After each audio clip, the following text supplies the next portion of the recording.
Fundación e incorporación. Steve Jobs y Steve Wozniak se conocieron en 1971 cuando un amigo mutuo, Bill Fernández, los presentó a los dos.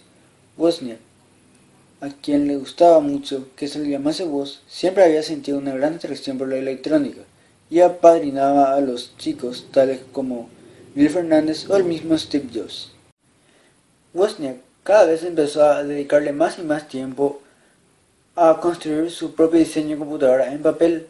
Tras varios intentos infructuosos, al fin consiguió lo que es la Apple I, que consiguió presentar en un club de informática llamado Homebrew Computer Club, donde consiguió impresionar a varios participantes. Jobs rápidamente vio la oportunidad de negocio y empezó a promover su computadora entre otros participantes y otras tiendas de informática.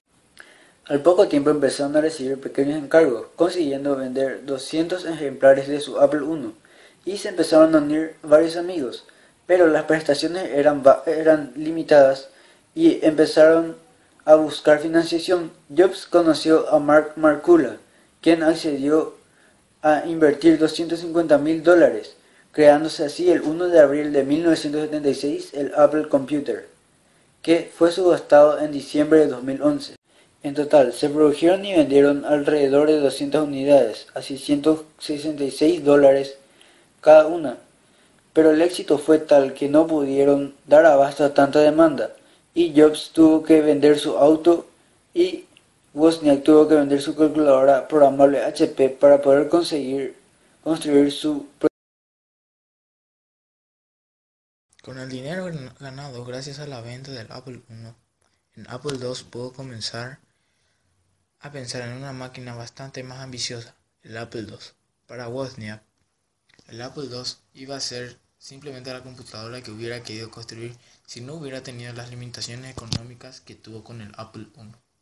Tuvo la idea de incluir en él equipo de memoria de video para administrar la visualización en color del mismo modo que incluía numerosas tarjetas de expansión, de modo que los usuarios pudieran ampliar las capacidades de la computadora, según sus propias necesidades. Con el diseño del primer prototipo del Apple II recién terminado, Apple decidió asistir al Festival de Informática, Personal Computing Festival, un nuevo certamen.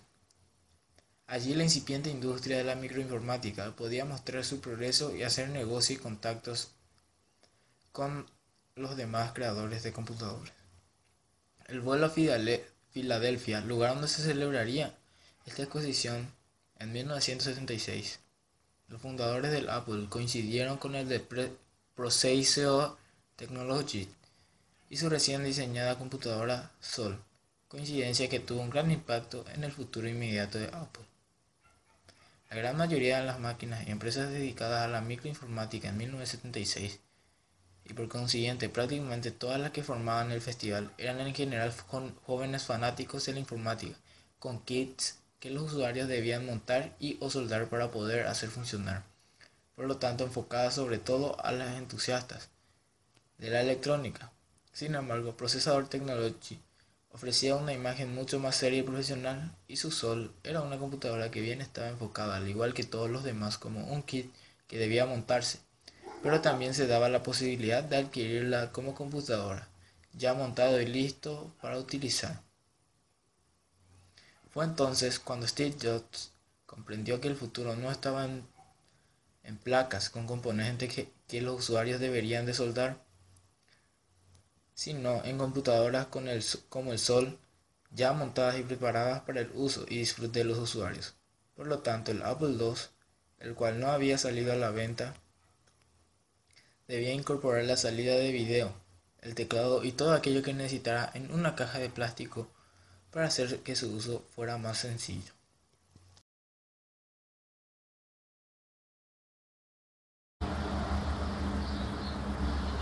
Apple II. Si bien Steve Wozniak era el diseñador de toda la lógica de la electrónica Apple II, Steve Jobs era el creador del concepto y la visión del futuro Apple, buscando al mismo tiempo la satisfacción de todos los usuarios y no solo de los más técnicos. Aparte de la decisión de vender el Apple II como un conjunto perfectamente empaquetado, Otras importantes decisiones suyas fueron la de invertir en mejores sistemas de alimentación eléctrica y control del calentamiento del equipo, siendo el Apple II una computadora silenciosa, gracias a que no necesitaba ventiladores para controlar su temperatura. Pero conseguir tal máquina suponía mucho dinero y personal cualificado, algo que no tenían. Ningún banco quería arriesgarse en tal proyecto, y menos en esos tiempos. Una computadora utilizable por el gran público parecía absurdo en la época, puesto que los bienes posibles de los habitantes eran escasos para comprar este tipo de tecnología. Ronald Wayne, que había ayudado a Jobs y Wozniak a conseguir el Apple I, era escéptico sobre las oportunidades de éxito de tal proyecto y abandonó la compañía. Jobs conoció finalmente a Mike Markkula en 1997, quien aportó su peritaje en asuntos y un cheque de $250 millones al capital de Apple. También proporcionó en esa ocasión su primer presidente de Apple, Mike Scott.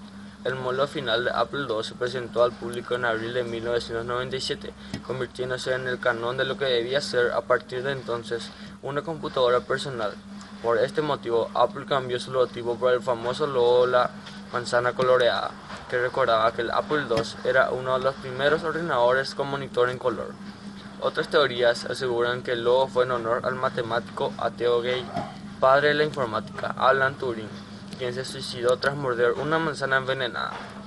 Gran parte del éxito del Apple II se avanzaba en que fue una de las computadoras que fue diseñado tanto para gustar a los expertos hackers como al público más profano en términos de informática.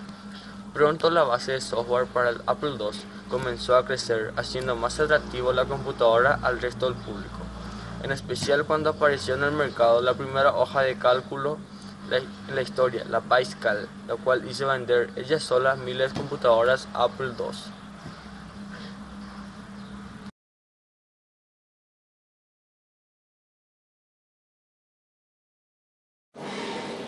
Tras el fracaso del Apple III y el Apple Lisa, la compañía se volcó al pequeño proyecto de Jeff Rankin primero y luego Steve Jobs, el Macintosh. Debido a numerosos retrasos y problemas de esto, oficialmente fue lanzado el 24 de enero de 1984. Tras la presentación fue prevista la venta de 500.000 de unidades, pero poco a poco esto se fue ralentizando debido al alto precio que tenía y a la poca memoria RAM que poseía y la única unidad de disquete que tenía. Tras el fracaso la compañía de Apple decidió unir los dos proyectos del Lisa y el Macintosh, formando una nueva computadora Lisa, al igual que el Macintosh de gama alta. Tras varias tensiones en la compañía de Steve Jobs con Sculley para la posesión del poder de la compañía, terminó en la salida de Steve Jobs y la formación de una nueva empresa, Next Inc. Y tras eso, Steve Jobs decidió crear su nueva empresa y Sculley quedó al mando de poder.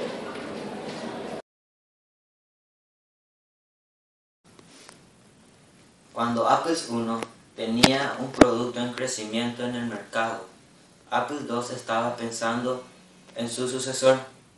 El sucesor de Apple II, Steve Jobs, quería una máquina más avanzada que contribuyera con el mercado de la informática de empresa. Esto hizo que los ingenieros se ajustaran a un objetivo más ambicioso y a veces hasta casi irrealizables. Esto fue algo muy recurrente en la historia de Apple, por el corto periodo de desarrollo que tenía la máquina, que fue algo menos de un año. Aunque las ventas de Apple eran más fuertes que nunca, Apple pensaban que éstas bajarían muy frecuentemente. Entonces pensó que tendría que mostrar a su sucesor lo más rápidamente posible